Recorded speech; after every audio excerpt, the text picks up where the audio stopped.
So this is part 3 of shade trees and replacing HVAC with shade trees and with fans. So this tree, this is a mulberry tree, and I planted it this spring out of my field. It was started out about this high. The last video it was about this high. And this is 29 days later, and it's now up over my head. And I've been pruning this constantly, and the way I prune it is I will you can see any little growth like that. Just as soon as it grows, I pull it off. Just when it's 1 inch, that's just so it stops growing. I don't just prune off anything that I don't want to keep, because obviously I want this to shade my house. So I'm not going to allow any growth beyond just enough to suck the sunlight in for this summer. And during the winter, I'm going to prune off these branches, so I don't want them growing. I want all the energy going into the part that I'm going to keep, which is going to be from here up. No side branches until I get to right here. So anything I find out here, I just pinch it off when it's just that big. These I will allow to stay on here, but I won't allow any more growth the rest of the summer. I'll just every 5 or 6 days I'll just pinch off any new buds that are forming. Now the Paulownia tree over here was the last video we did 29 days ago. This Paulownia tree was at this level right here. It was below that rolled up piece of stainless steel screen that's on the fence. It was right here, and this is what it's done in the last 29 days. Now you can see where I've put these wind protection ties here. Okay, so I'm going to have to move this up to the top of this pole and also on the fence so that it's got more wind protection up here. Otherwise, if we get a big storm, it will snap. That's too much leverage, and it will snap there. Now, in an earlier video, I had told you that it's very, very important to do a post hole dig down into the ground, or else the taproot will go sideways, and it's catastrophic if it goes sideways into your house. And to illustrate that, I have just dug up a mulberry tree. The mulberry tree was for zone 10, and we're in zone 8. So every summer it would, every spring when it would leaf out in early March, we'd get a frost and it would be killed every spring. So I decided to get rid of it and plant apple trees here. And you can see how many roots and things I've dug up. Look at the size of some of these roots that were not growing down. They were all growing sideways. If you look in there, you stand right here, Henry. If you look in there, you can see that's the taproot. This is where the trunk of the tree was. There's the taproot. And so that's what we don't want.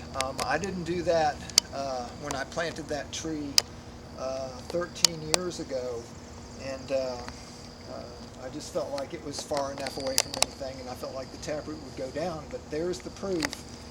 I had this on a daily watering cycle. That's another thing you want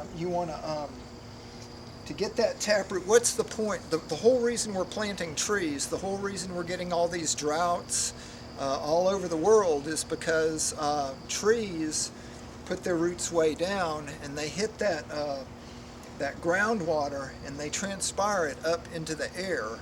1 acre of live oak trees, that's 440 live oak trees, transpires 48,500 gallons of water into the air per day.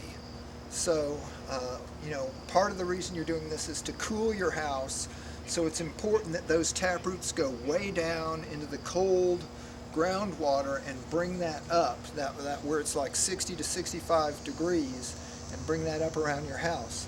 So when you plant a shade tree to replace your HVAC, you want to put that oxygen tent over your house. The oxygen levels on the planet are also dropping. It used to be 21%, now it's more like 17% on average.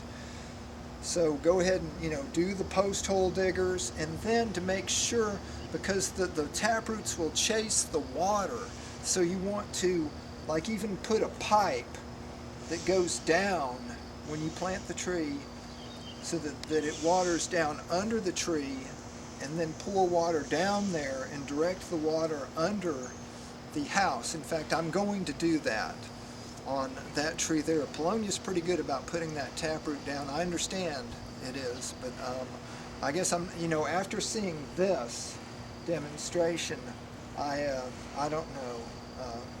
I wouldn't take anything for granted anymore. I did want to just make a quick thing, on how I took this, how I got this stump out of here. I used that's just a sprayer. It sprays at about 85 or 90 psi, and I just kind of used that to remove some of the dirt around the stump, and then I just dug it out with simple tools and used a pruning saw. This is one saw that I used. They make another one that's really a root pruning saw. This is by Corona. I just removed these, and I used a chainsaw, and the water washed away the grit from the stump so that I didn't dull my chainsaw. And just this is you're looking at about a total of 16 hours of work here, and the moringa makes you really strong, so eating the moringa just made me really strong, and I was able to do it. I'm 62 years old. I'm not, you can see, I'm not muscular, but I was able to get it out of here, and now I'll be able to plant apple trees here. I'm going to plant the Freedom apple tree and the Pristine apple tree to pollinate it. Those do very well in zone 8, and they're disease resistant, and apples are really good because they have malic acid, and malic acid is in your ATP cycle. So it helps with your cellular metabolism. It gives you energy. Like when you take a shot of apple cider vinegar and it gives you a shot of energy, it's because of the malic acid in that. And so that's really good. Okay, so we'll do another video, God willing, in another month, and just show everything. And in that video, I'm going to show you my fan in the house, the whole house fan. Till next time, Robert Francis Farms.